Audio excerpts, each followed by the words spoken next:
the unveiling of the company of heaven. Every man and every woman is a star.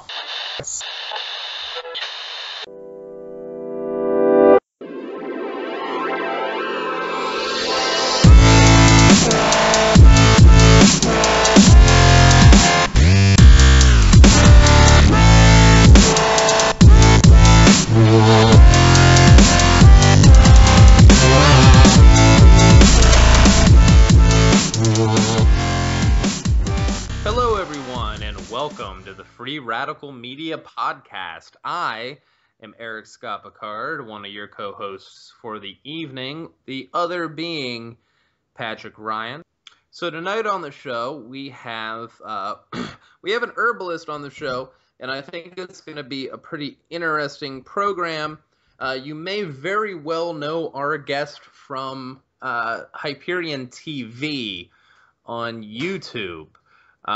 Pretty popular series of videos. Our guest tonight is Brandon Gilbert. He's a founder of Hyperion Herbs.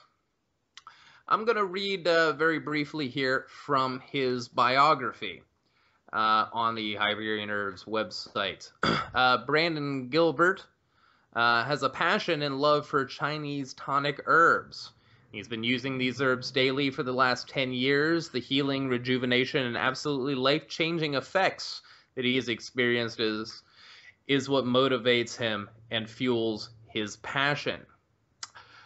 In around 2009, with the intention of reaching a larger audience and helping more people, Hyperion Herbs was founded as a manifestation of his desire to continue his work in herbalism.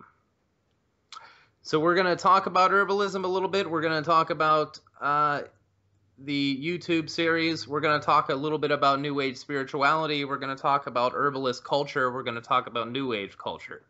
So Brandon, I'm excited about the show. Welcome to the show. Hey man, thanks for having me on. Yeah, absolutely. So basically, and I know that, a lot of people may very well know you. We probably have a, kind of a cross audience, I think, from YouTube.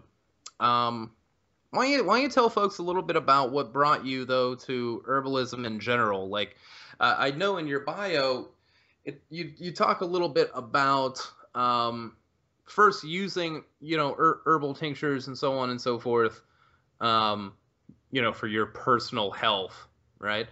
And that kind of led you into this broader journey. Why don't you talk about that journey a little bit?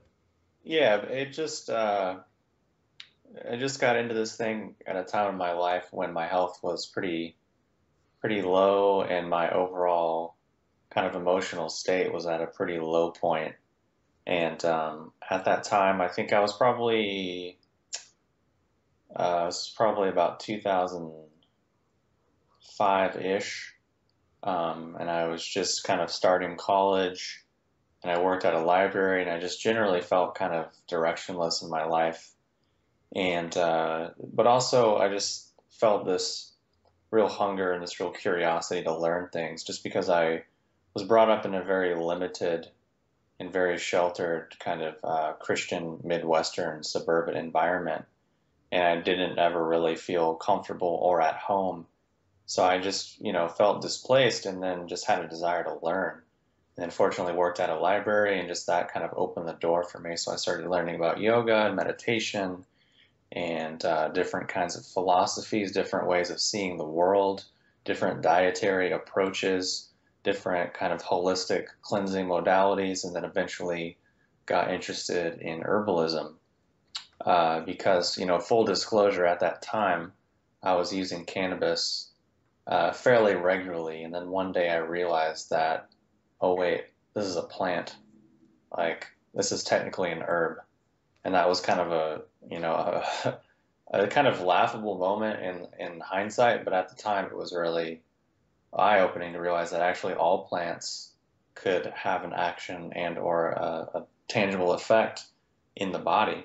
Yeah. So just sort of at that time, one thing somehow led to the other, and I got exposed to the idea of tonic herbalism, which is basically coming from Chinese medicine, and it's more so the philosophy of using things to enhance your overall health. It's not really trying to necessarily treat disease or trying to eliminate symptoms, but it's really trying to go deeper into the body and start to address root causes.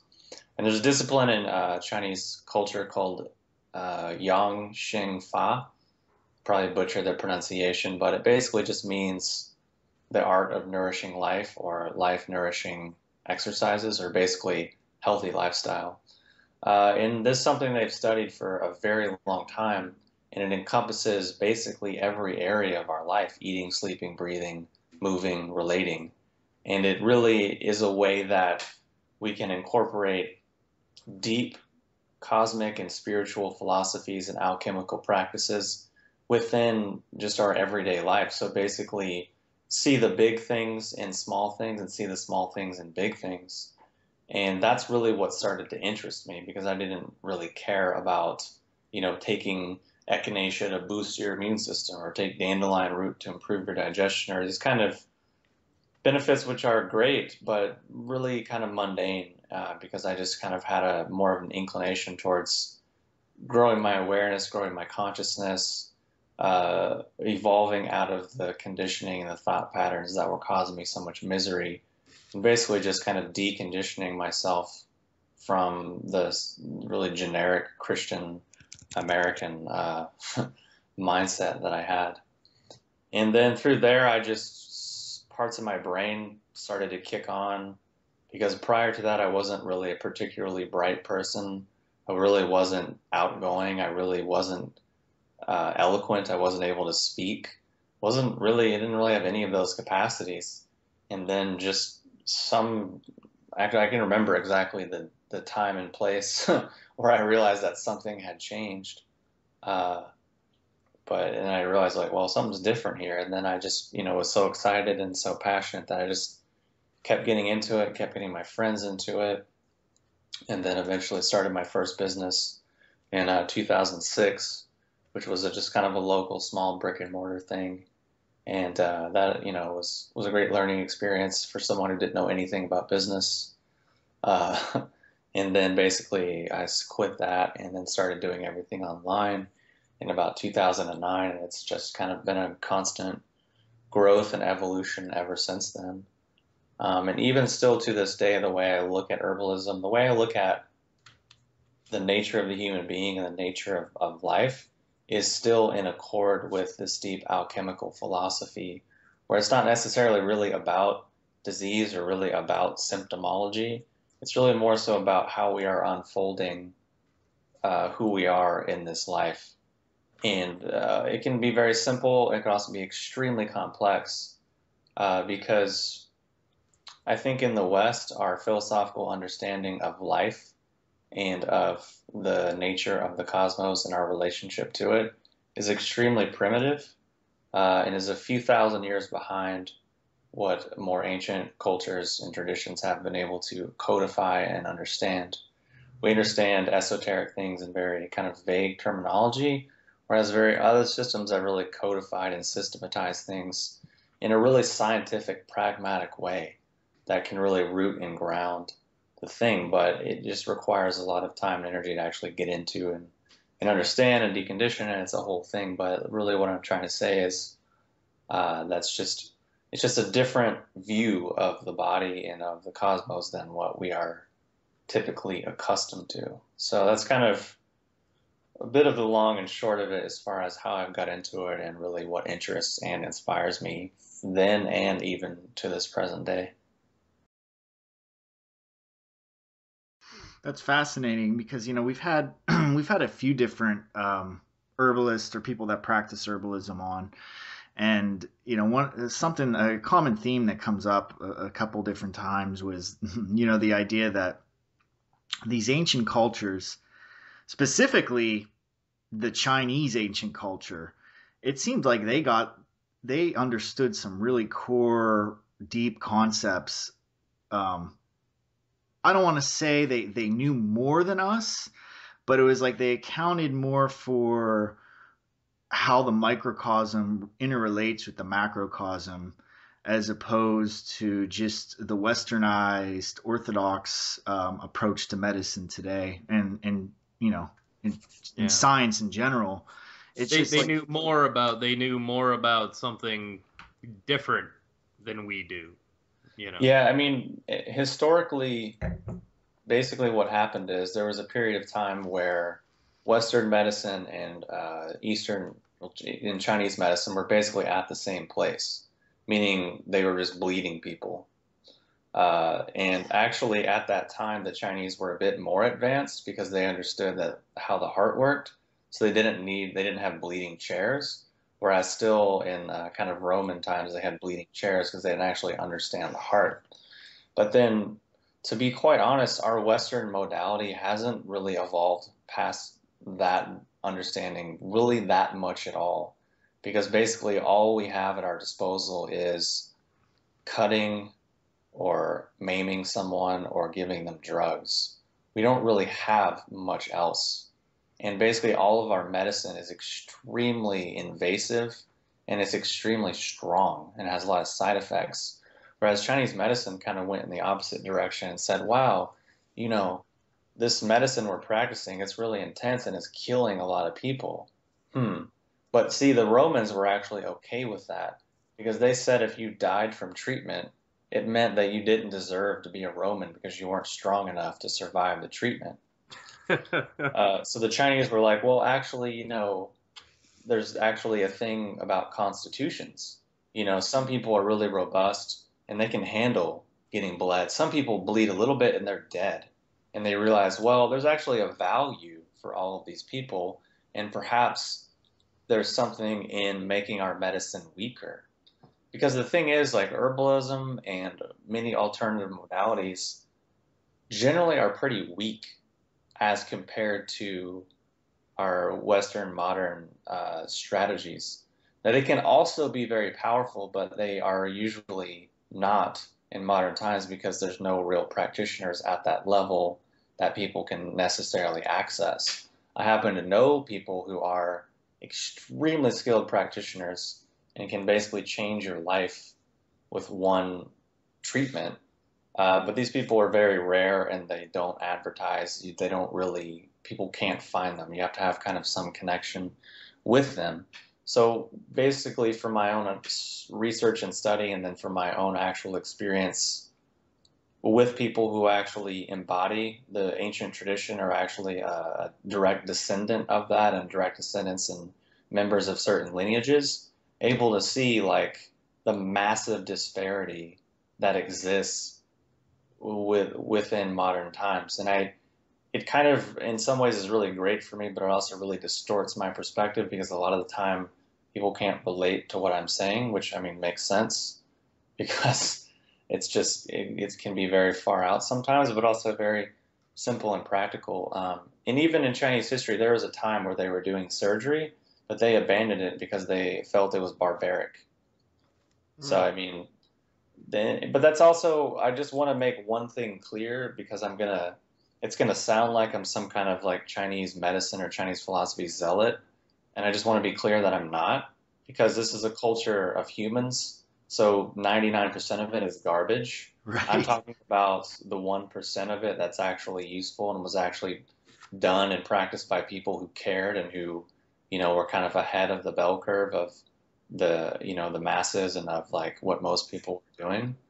And within any philosophy or any tradition, there's pros and cons. And I'm also not anti-Western anything, because let's face it, if you get in a car wreck, you're not really going to want acupuncture. You're going to want your fucking femur put back in the right place. You're going to want yourself stitched up. So I'm not speaking in these very, generic kind of dualistic terminology because it's just not really accurate. I mean, both things can have things to offer. And actually, sometimes most people aren't even ready for alternative modalities because they're so conditioned and accustomed to kind of invasive, more offensive stimulus that it's kind of cold turkey is not always the way to go.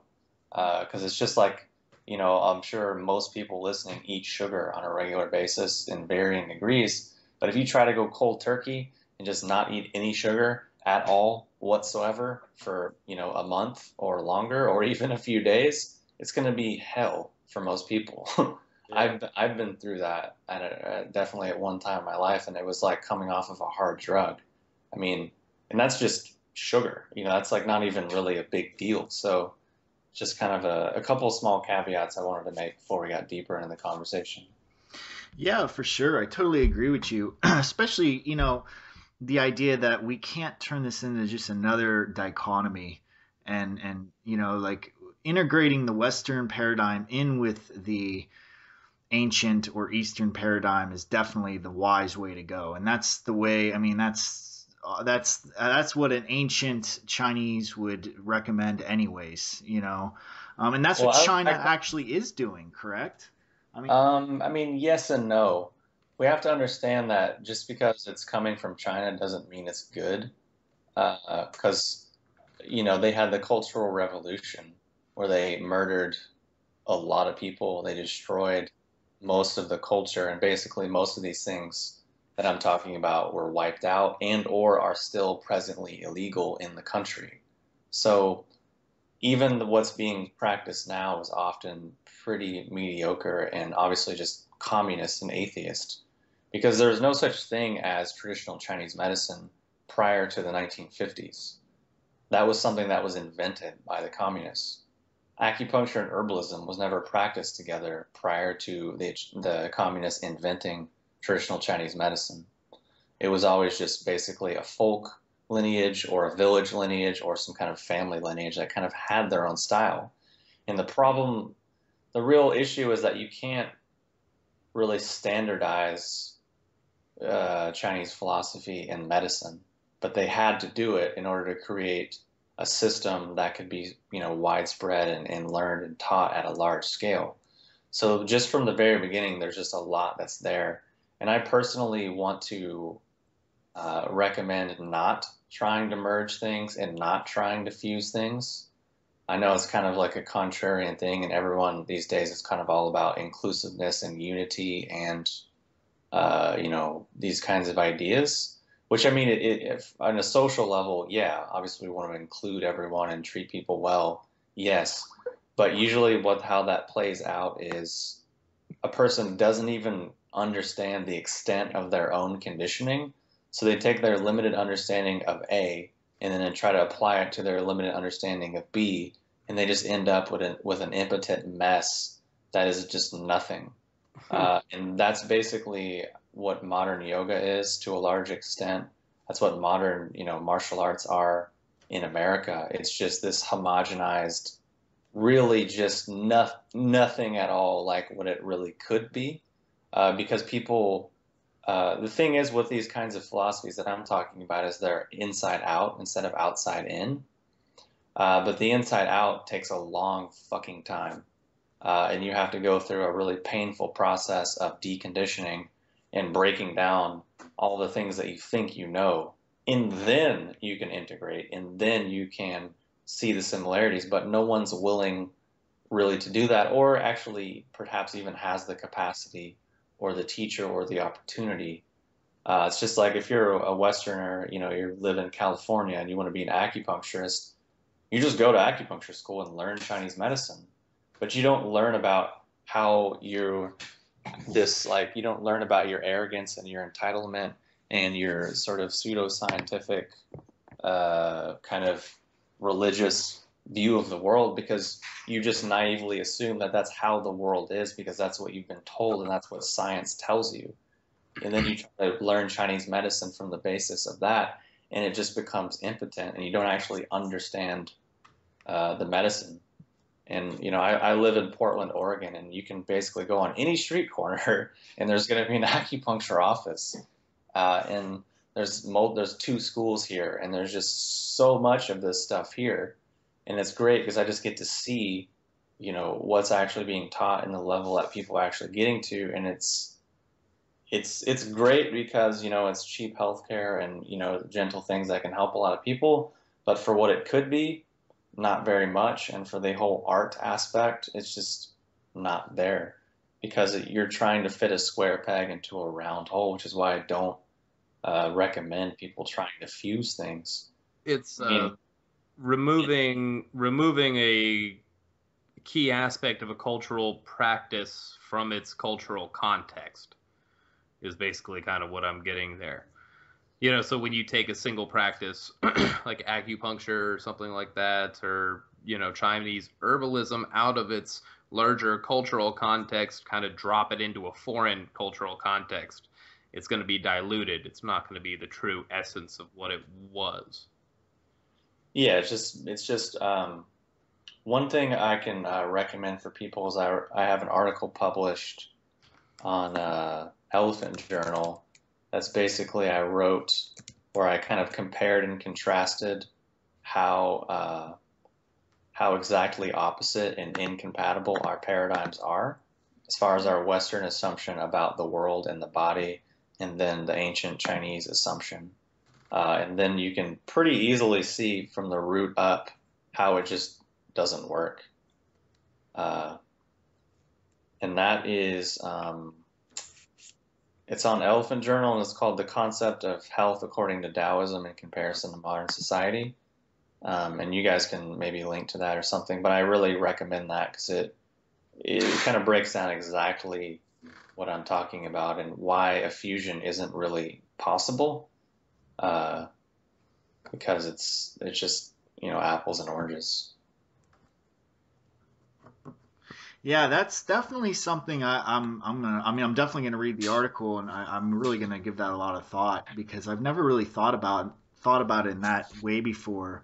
I definitely see what you're saying though, and I mean you see it with spirituality. I mean all the time.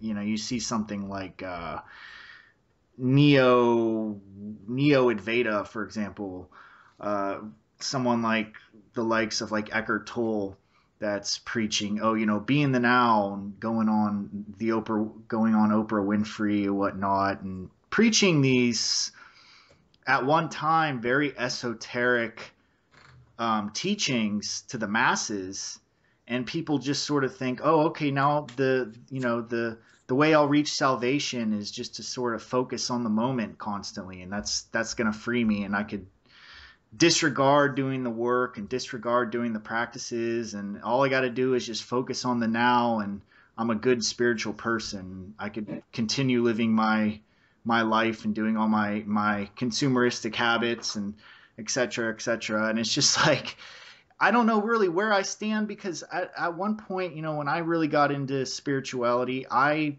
started with those sort of superficial things. I started with The Secret. I started with, The Power of Now. And then that led into studying the really esoteric disciplines, after I sort of realized that, the superficiality of the Americanized whitewash versions. So in some ways, it's like these homogenized versions almost serve as like a gateway into the more authentic traditions. Would you agree with that? I mean, yes and no, because what you're describing is basically just Christianity. It's basically just like secular Christianity, because I mean you use the word salvation, you use the word like basically this thing is going to lead a person to this thing. I mean that's the mechanics of monotheistic religion, and basically if we're talking about spiritual traditions from Eastern cultures, then we are again at opposite and contradictory assumptions about the nature of ourself and the world. And that's really what I'm trying to get people in touch with, is that those constructs are actually the problem. Like the reason why we don't experience the states that we think we should experience, the reason why we have disease, isn't because of the wrong path or the wrong practice or whatever. It's because of the bullshit parasitic conditioning that's been drilled into our collective psyche by monotheistic religions for thousands of years. And that's really the problem. And I would assume that 99% of what people are approaching as spirituality is just that, because basically everything you described is about power and about control and about furthering my own agenda. The law of attraction and being in the present. That's just because I think I know what I need, and this thing is going to give me what I think I need. But at the same time, it's going to get me away from my ego and give me a higher consciousness, but it's actually just all about me. That's not a successful recipe. That's just more delusion, and it's like just nothing. And then the second thing is that if it's widely accepted and widely preached, then that we should absolutely know without a shadow of a doubt that it's probably empty, because the truth is actually offensive. Because the nature of our experience is that we are all deeply traumatized, either from our this incarnation, this lifetime, some experience that we've had, or basically just the fact that our society is schizophrenic and psychotic because it tells us that we are somehow separate from the world and separate from each other, and tells us we are all of these things, which is the textbook definition for schizophrenia and psychosis is actually our basic cultural assumptions. So we're traumatized from that basis. But then what happens is when we become traumatized, we develop defense mechanisms. We develop adaptive strategies to keep ourselves from facing and experiencing that pain or that trauma, which is good. It's a natural thing, because it's like what your body does when it's injured. It kind of, if you pull a muscle or tear a ligament or tendon, your body, if you don't give it time or space to rest, if you just keep pushing through it, your body will just layer a bunch of scar tissue on it, and then your skeletal system will get, will compensate, your fascial system will, compensate, and you'll just keep going. But at the same time, you're injured, you're traumatized, your ability to function in the world effectively is massively hindered. And then after a while, you don't even know it, because that level of pain becomes subconscious and your body just pushes it out of the way. But if I come along or someone comes along and says, oh, look, remember that injury you had, and I press on it, you're going to go, fuck you. Why did you do that? That hurts. That's horrible. You're a piece of shit. You're evil. You're a sinner. You're the devil. You're Satan, or you're unconscious, or you're a vegan, or some whatever bias we have based on our paradigm. So what I'm saying is that the truth in many times is painful, and we have defense mechanisms around it. So like we were joking earlier before the show about, the things I was saying about spirituality and whatever, like, making people mad. And that's usually, kind of what happens. And you can see it in many times, even if you're conversing with people, you can see when you're approaching their limit, because their whole physiology will shift. They'll get tired, they'll get angry, they'll get distracted, they'll start fidgeting. You'll see, depending on their conditioning, whatever defense mechanisms that they're, getting. So really what I've been trying to do for my own self is basically, actually get in touch with what is the real nature of my experience, which, to be quite honest, it's horrible. I mean, dealing with a lot of trauma and pain that I've experienced over the course of the time that I've been alive. It's not comfortable. It's painful. It sucks. It's the opposite of my kind of romantic idea about what my life should be. It's my standardized idea of what I ought to experience. It's very counter to that. But at the same time, it's a necessary part of the growth of an individual. So, long story short, that's really what I'm trying to get people in touch with, is these actual core issues, which are at the baseline of our assumptions about reality, whether we're an atheist or an agnostic or a theist. In the fact that we think those are three different things just shows the level of conditioning, because each one just reinforces the other. Yeah. It's like, oh, I'm going to worship Satan. It's like, wait, boy, didn't Satan come from Christianity? So you're basically validating that the Christianity is actually a real thing by identifying yourself as someone who's opposite to that. So it's like, wait, your invalidation is just more validation for the thing you're trying to get away from. So it's not really going to be a thing. So yeah, it's a long, slow road, and it's uncomfortable, but at the same time, it's actually life. It's actually real. In many ways, it's, the metaphor of real food versus fast food.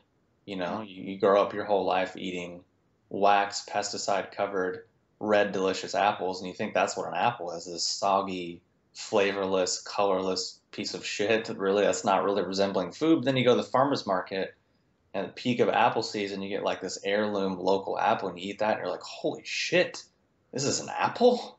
What? Same can be said for tomatoes. Same can be said for so many foods and so many experiences of our life. But all of these things, being said, we are each all on our own path. So as you were alluding to, sometimes these things can get people more in touch with what's authentic, which, I think I'm typically more of a fan of people being negative and critical and judgmental. I'm more of a fan of people going in the direction of hitting rock bottom faster. So yeah, get on board with law of attraction, get on board with every permutation of every spiritual thing you can possibly get your hands on. And then eventually you're going to burn yourself out. You're going to be so exhausted and so, maybe bankrupt, so whatever. And then finally going to realize and be like, wait, something's not right here. And then maybe that can be the opening. So we never really know, what someone needs or, why a thing is there. So it's like the caveat.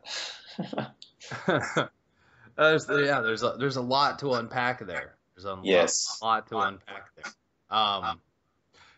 First of all, when you were talking, kind of reminded me of a conversation that I had today with a pretty hardline atheist. All right. Right. And I won't go into the details of the conversation. It was around a political issue, but the issue of religion came up in the context of this political issue. But honestly, it was a very respectful, open debate, which I think one of the great joys of life really is a respectful, open debate. It didn't degrade into some of the things you see on the internet, just a series of logical fallacies with some insults thrown in. It didn't degrade into something like that, It was a nice civil debate, But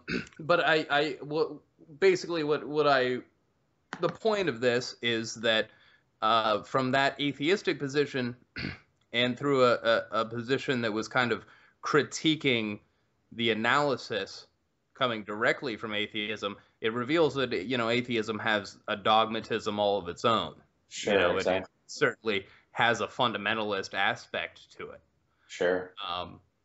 So it becomes almost a theistic position, and something this individual called me out on was it's kind of hyperbolic to call atheism a religion. It is. That's hyperbole. But it does have that same dogmatic connotation, an aspect to its adherence, So that's something that came to my mind while you were talking there, and certainly in that context, I should probably ask you, in a lot of your Hyperion TV on YouTube videos, you address the issue of New Age spirituality, which is something a lot of people really deeply tie into the practice of herbalism. And I've seen that, that your critique hasn't always been well received. Yeah, right? Definitely not. And you definitely alluded to that just earlier in this last little segment, and you have alluded to it in some of the videos. So, what is how should I frame this? What exactly is your critique of some of the New Age spirituality, although we heard earlier, comes from this Western viewpoint a lot of times. What's your larger critique there? And why do you think people have reacted negatively to it? Well, I think people react negatively because, it's kind of what I was saying earlier about truth being offensive. It's kind of like a good comedian. A good comedian, usually, if they're saying something thought-provoking, most people are going to hate them, but there's going to be a small demographic that's really going to be on board with it. And then even within that demographic, there's going to be the bulk of people that are just there because they want somewhere to be, or they're there because they're angry. And then even within there's going to be a smaller demographic of people that are actually really hearing what they're saying, really respecting it, and really allowing it to, make a shift in their life. So that's going to be true within any arena of human life, whether that's whatever kind of organization. That's just kind of how we seem to function in groups. But everyone is really on some sauce, meaning Yeah. they're so conditioned to a salvational hierarchical view of themselves and the world, and all they do is just rearrange that under different labels. And that's all I'm really saying, and that's all I'm really trying to get people in touch with, and the fact that most of it is completely extraneous. I'm really more interested in my own experience as a living thing, and how can I actually be more alive and more engaged with what my experience actually is. And that's really what I'm trying to get people into. Because if you're actually, in your experience, you realize how extraneous and just basically demonic most of these things are. Because people are living in their little holodeck of their brain and thinking that's actually reality or that actually matters, when it's just their imagination 99% of the time. Because the real thing is that spirituality and states and experiences, it's not necessarily intangible. It's not really esoteric. Within authentic traditions, there are clear signs, clear, verifiable, repeatable criteria that you look for at every stage of the process to determine whether or not you are actually evolving along the path that is that actual tradition.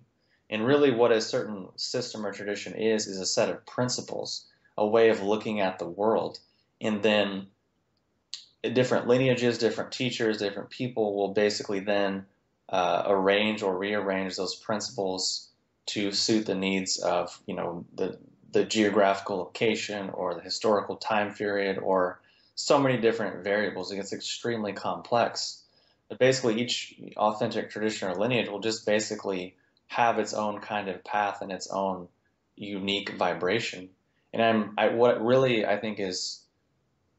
gets me is that how arrogant and entitled and just kind of naive and idealistic that most of the New Age stuff is. It's because it's shit like, oh, all is one, love is everything, all paths lead up the mountain, all traditions are the same. And it's like, you're only saying that because you have no idea what the fuck you're talking about. Because if you actually get into traditions, you actually get into things past an Eckhart Tolle level, you realize, holy shit, this is really complex.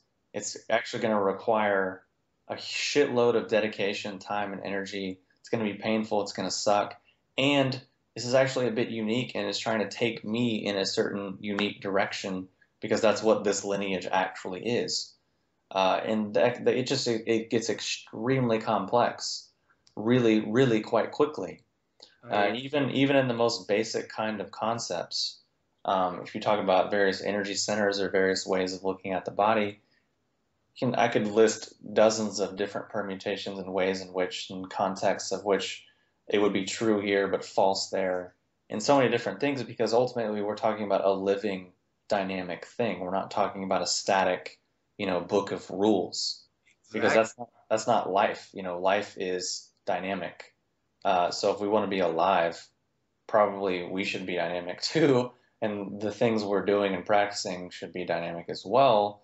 And that's tying back into what I was saying earlier about seeing life more in terms of how we are choosing to unfold. Because we're all born with certain gifts, certain strengths, certain weaknesses. And depending on how we live, depending on the choices that we make and whatever we do in this lifetime is how that's going to unfold, in that direction that's going to unfold in. In a New Age sense, the way people understand concepts like karma, concepts like reincarnation, various other kind of pop things and even compassion, they're actually completely incorrect. And they have no basis in any of the ancient traditions. They're all things that modern white people have made up. And it's just basically Christianity under another guise. Because imposed on those things, yeah. Because in reality, like let's say compassion, people are all about compassion these days, which arguably is great. Be nice to people, be kind, treat people well. Fucking obviously, like seriously. I mean, come on, like, yeah, duh. But if you actually, read and study, Buddhist sutras and texts and traditions, really what they meant by compassion was just interconnection.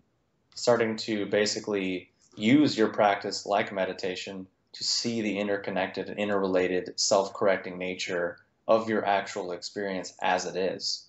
And then through that, you might, as a benefit, decide to be nicer to people or to be kind, but you might not. It kind of doesn't matter. But you can't really say that to people because people are stupid and be like, oh, well, it doesn't matter if I'm nice. I'll just be a shithead. It's like, so you have to kind of realize at a certain level, if you're talking publicly and teaching white people, you have to make things safe, and thus you have to make it generic.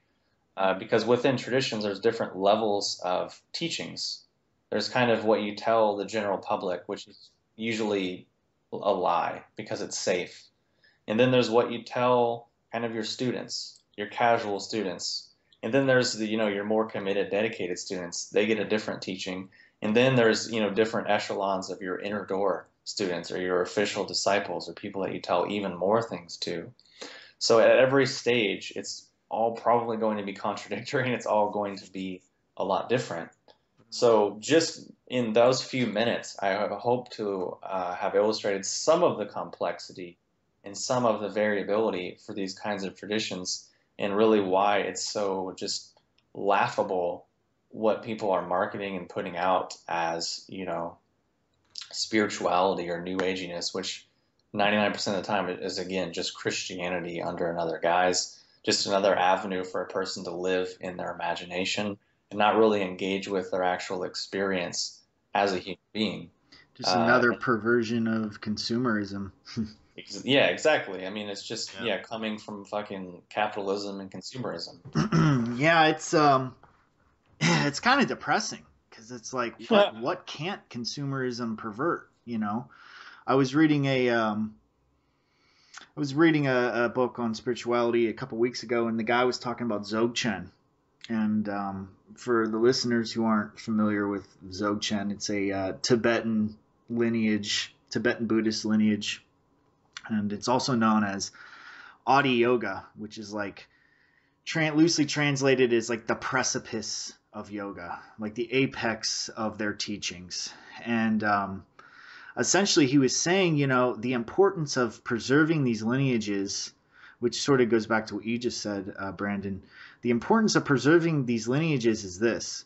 He's like, if you give someone, because, back in prior centuries, Dzogchen was reserved for the higher students. These teachings just weren't, you couldn't just go on Amazon and buy a Dzogchen text and read it. You had to actually be initiated into these sorts of things. And he said the danger is this. He's like, you give someone a Dzogchen teaching, which is easily available to everyone now. And he says he was talking to some of his students about this profound Dzogchen teaching. And they have a whole concept of pointing out empty awareness, this process they go through. And he said he went through this process with his students, and they all looked at him and they go, so what? What's the big deal? And it's like, to me, that was like no better illustration of really the dangers of these sort of like homogenized, ultra esoteric teachings that were gems in our spiritual history.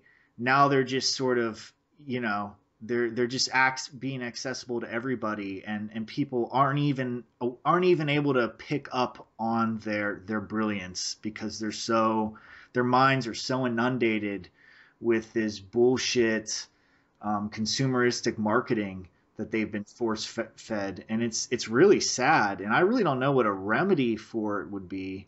I mean, that's really that arrogance and that entitlement that I've been kind of dancing and jumping around, and that's really what it is, and how disrespectful people are to teachers and traditions, but it just it's just what happens when you're raised in this kind of consumer culture and you're like a Christian, so you think, oh well, I did good, or I am ABC, so I deserve this, and then there you go. And it's, again, just another consumer outlet and another way for a person to, feel better than someone else or feel important or something which it has nothing to do with what it's really actually about. Yeah. So I think really the solution is that there really isn't one, and that it's really, well, it's an individual matter, you know, because we don't really have a right to tell someone else what they should do. So, and if we assume that we do, then we're just repeating the same bullshit that got us here in the first place. So it's just really an individual process, an individual matter, and whatever other people decide to do, that's cool. But if we actually want to attract authenticity, then we have to actually start practicing and being authentic within ourselves. Yeah. Because if our understanding of the reality is micro macro, then we don't really need to go or do anything aside from where we are now to basically really work with what we have now. Because the more we work with what we have now, is the more we'll actually be able to be helped by someone else. You know, because if we understand that, you know, these people aren't fucking saviors, they aren't Superman, they aren't some Jesus figure that's, you know, here to help us, because that's actually just Disneyland fairy tale.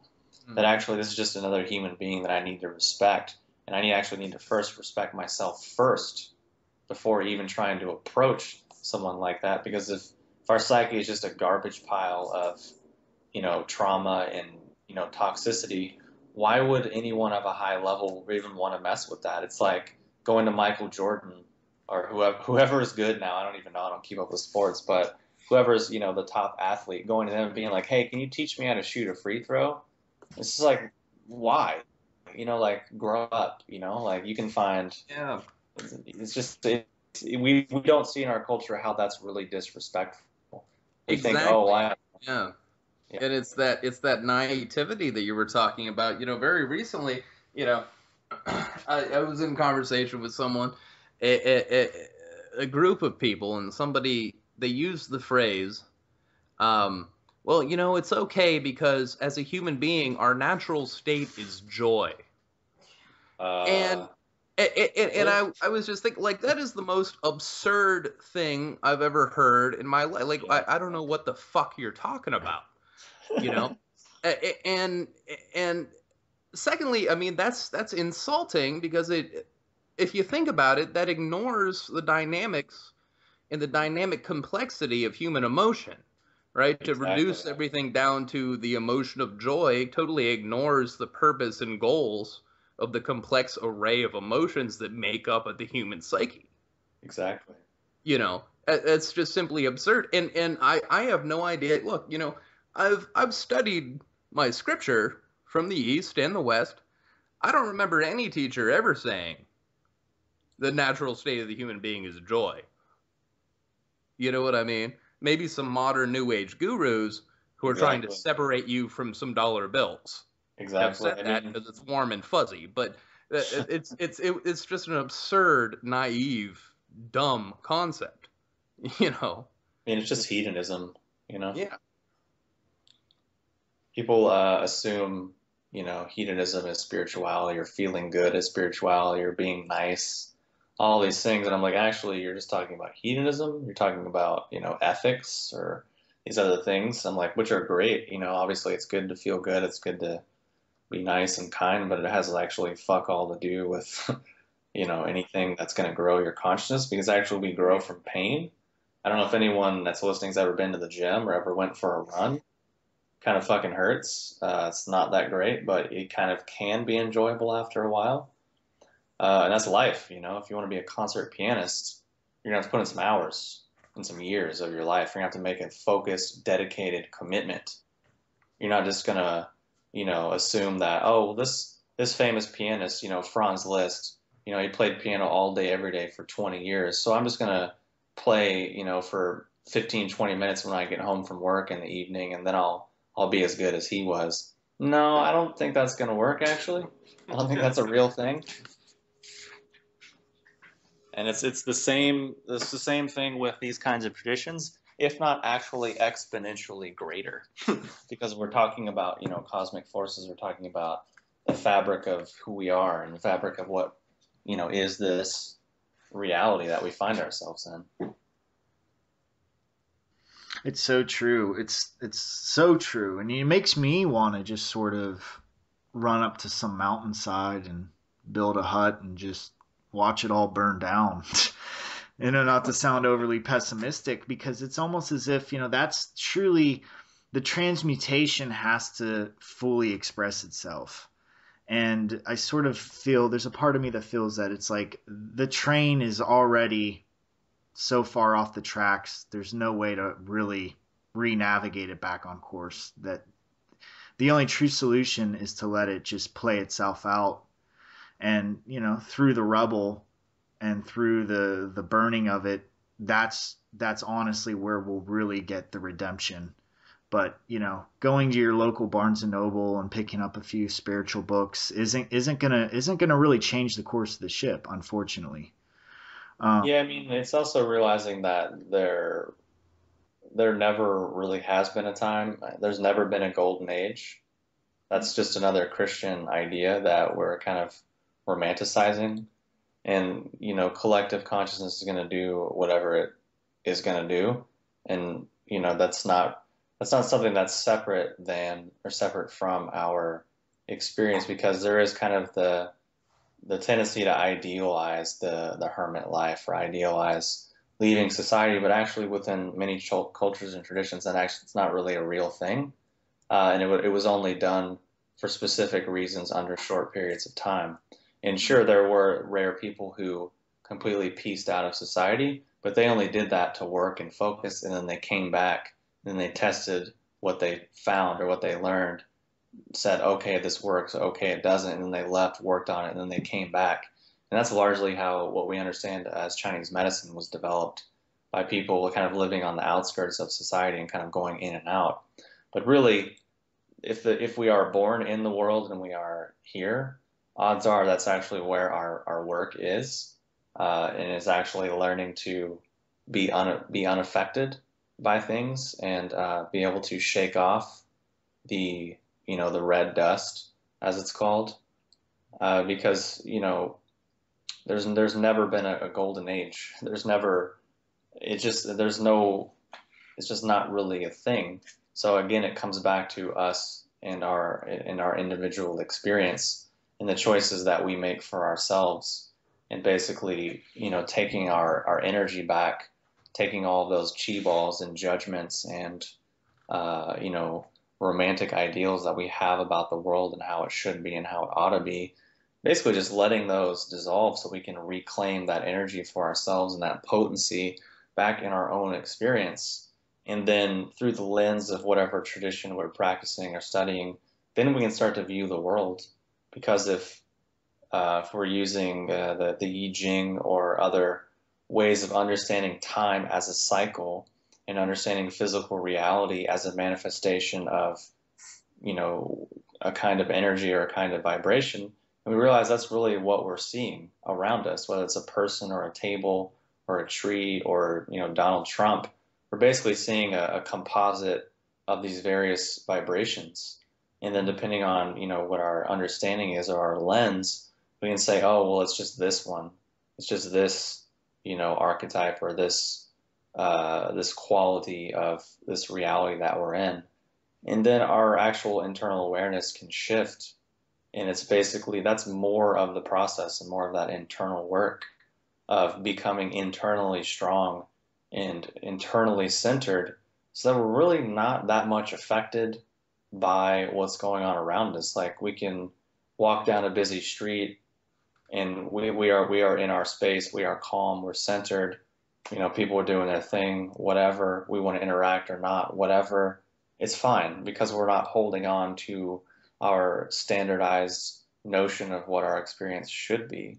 And that's really what a lot of the work is, at least in the foundational stages, is casting off that standardization and that kind of romantic way of approaching the world, because that's draining the bulk of our energy, and that's basically most of our disease is rooted in those things, because those things distort our perspective of reality in a certain direction. So we lose neutrality, we lose a degree of objectivity, and we basically become slaves to our minds, to our emotions, to our conditioning patterns.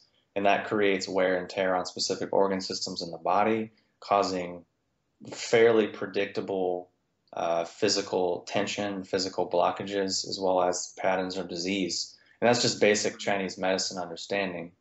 And it's fairly predictable and repeatable, which is why it's been around for 5,000 plus years.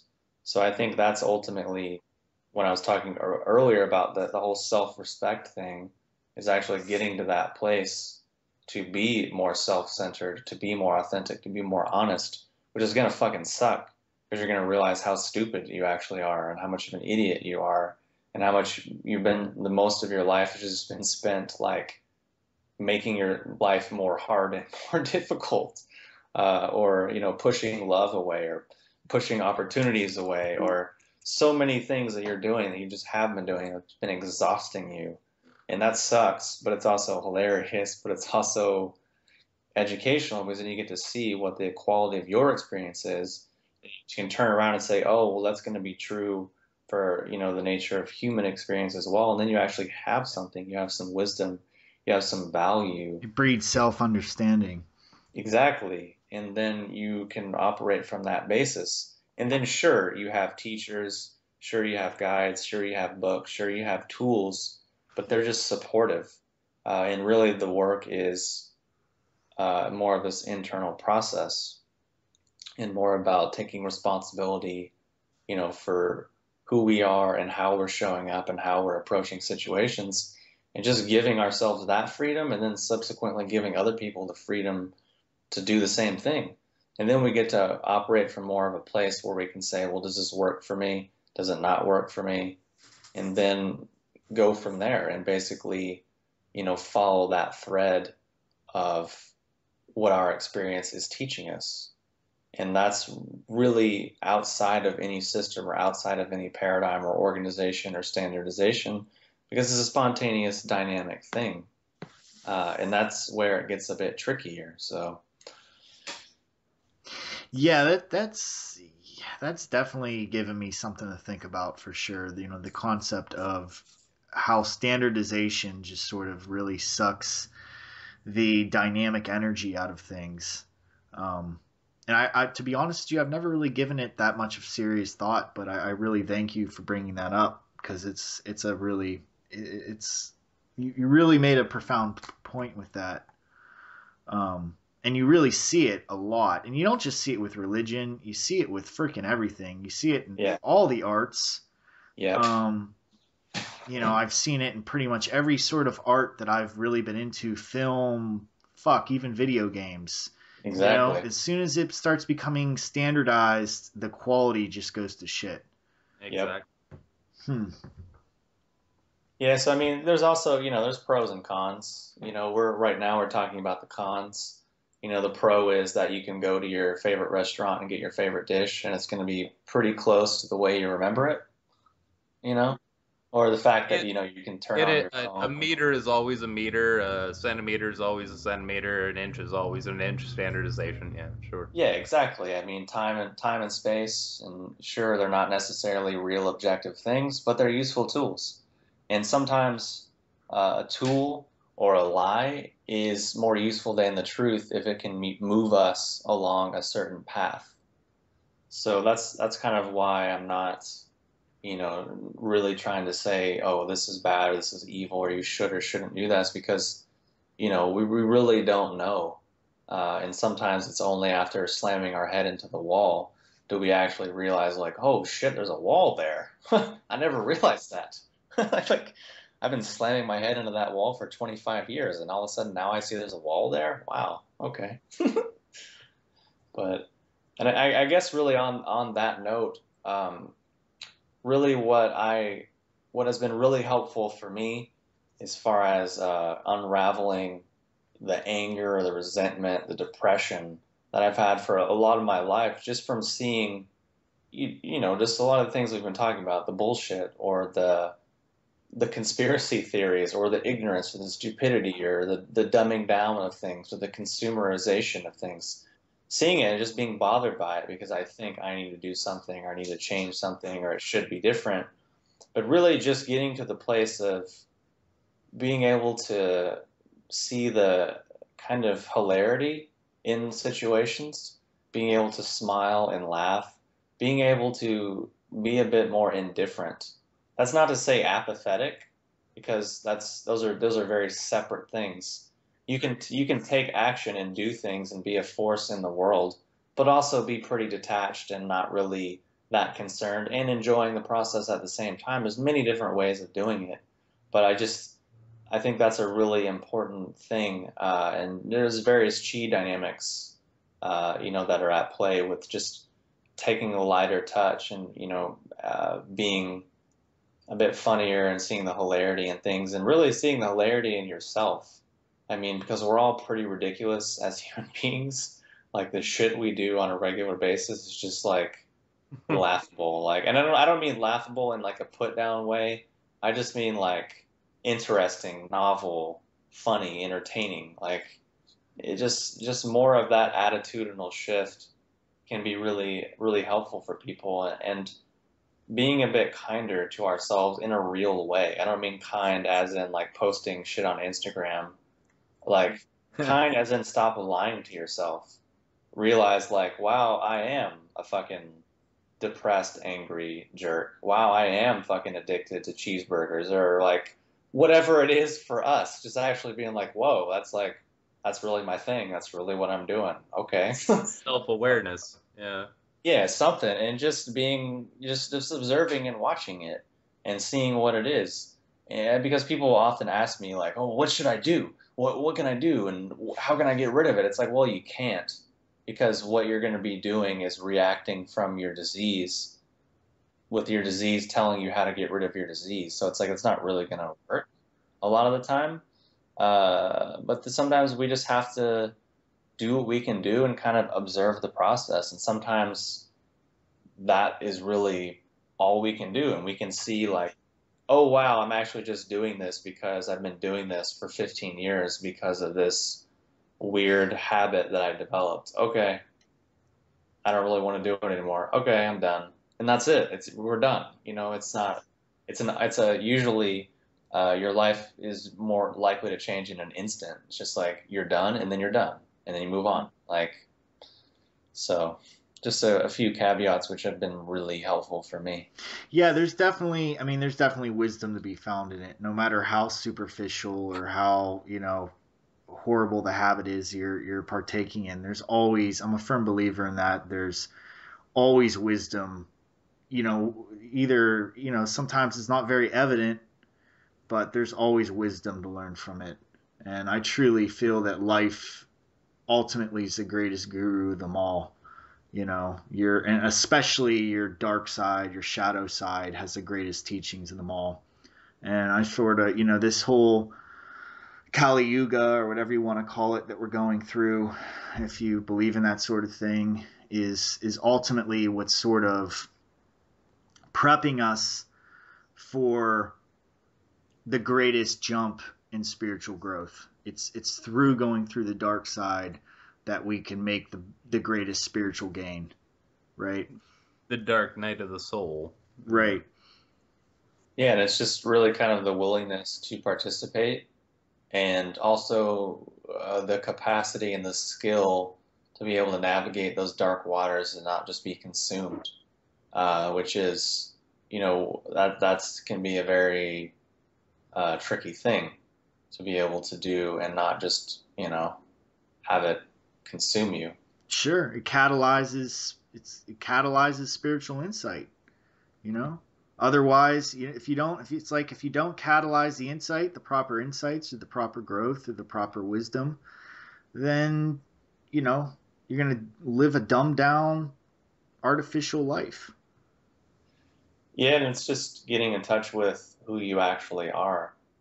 For some people, a dumbed down life is completely harmonious and natural for them, and they're supported in that. And it's dumb to us, but at the same time, there's people probably talking about how we're dumb.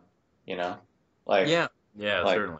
We're not really yet aware of the things that we're dumb about. We all have that kind of a blind spot as well, and it's just part of our experience and growth as humans, and that's part of the hilariousness of it And that's part of why it's really hard for me to take people so seriously anymore. And everyone's like in this huge rush to get somewhere or be something or do something. And it's like, do you not really see life at all? Are you not like engaged with your experience at all and see that it's actually not really a thing?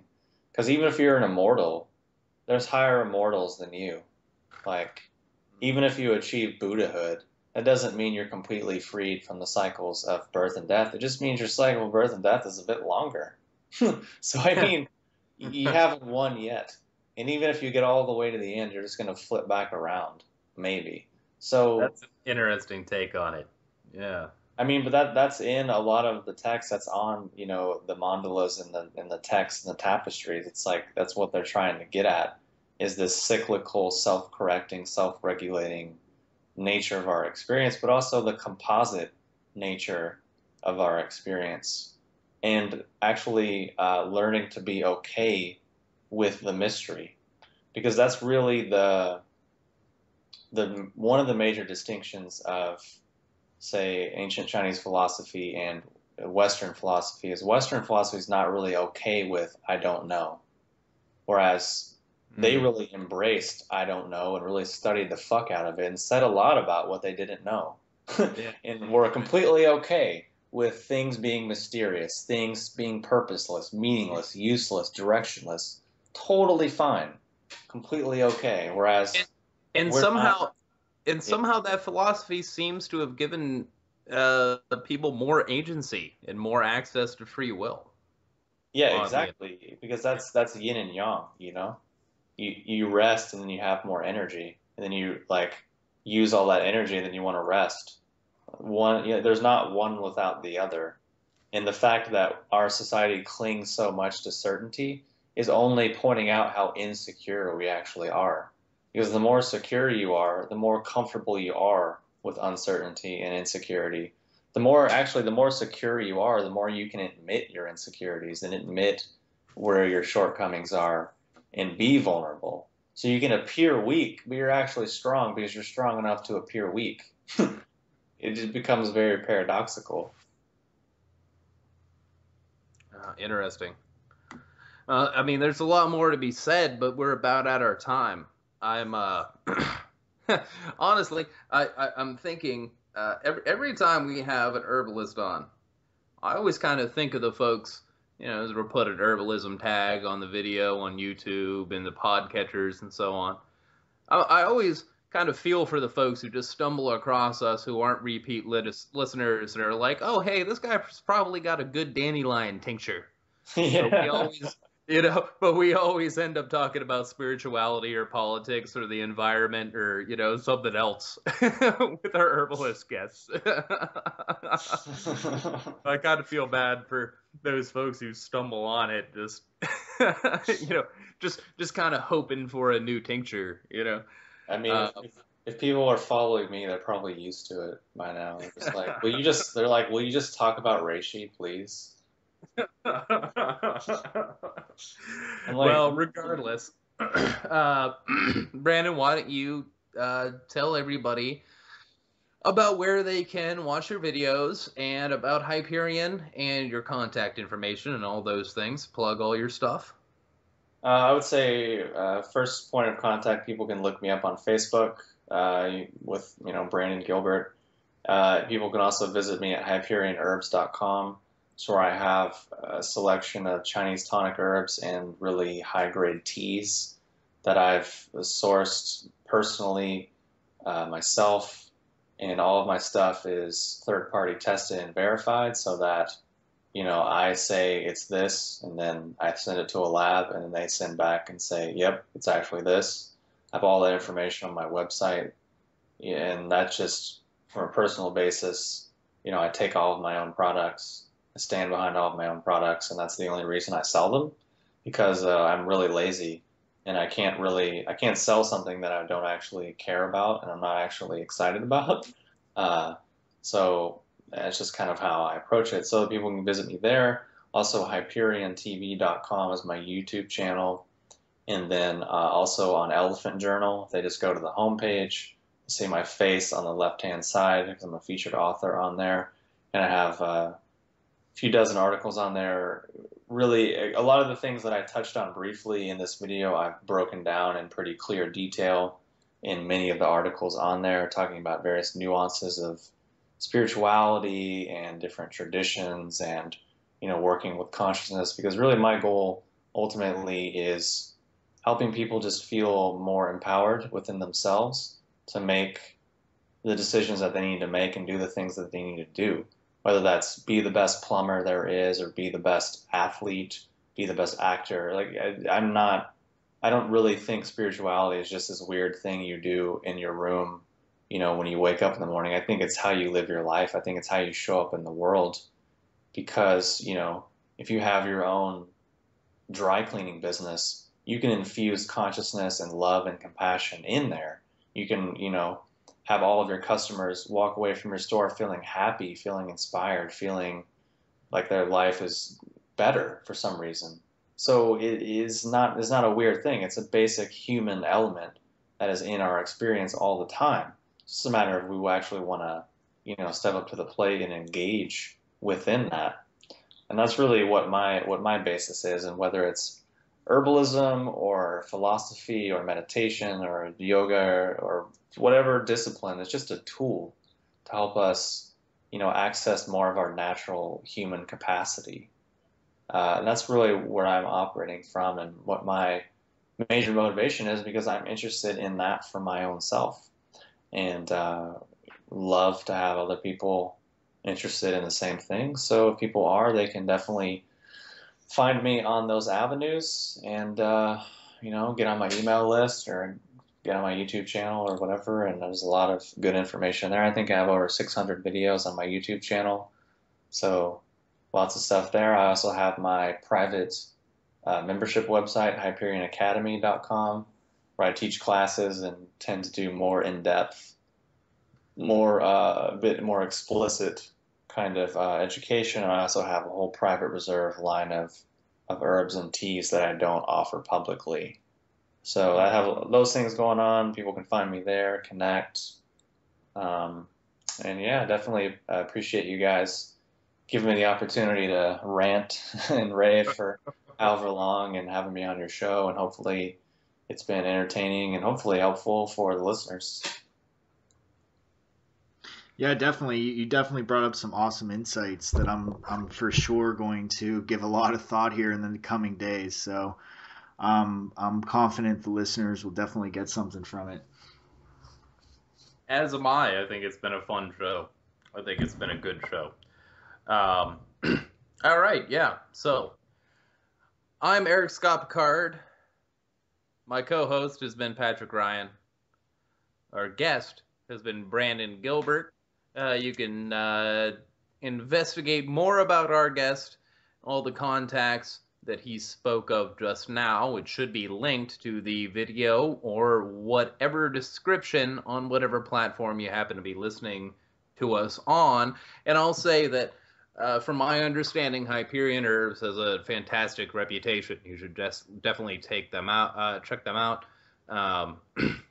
Obviously, Free Radical Media has no kind of financial partnership with Hyperion Herbs. I'll just put that out there. But from my understanding, it's a great company. You should definitely check them out if you happen to be one of those herbalist enthusiasts who stumbled across the podcast tonight. If you do want to support Free Radical Media, you can do so via our Patreon. You can contribute to our Patreon at patreon.com/freeradicalmedia. We would appreciate any kind of contribution you would like to do, because we'd like to expand and we'd like to continue bringing these kind of conversations into the public realm and into your consciousness. You can also support us by following us on various social media platforms like Facebook, Twitter, Tumblr, Instagram, and pretty much most of your major social media platforms. So take a look at our Patreon, take a look at our social media presence, take a look at our backlog of podcasts. And for now, I'm Eric Scott Picard, and this has been Free Radical.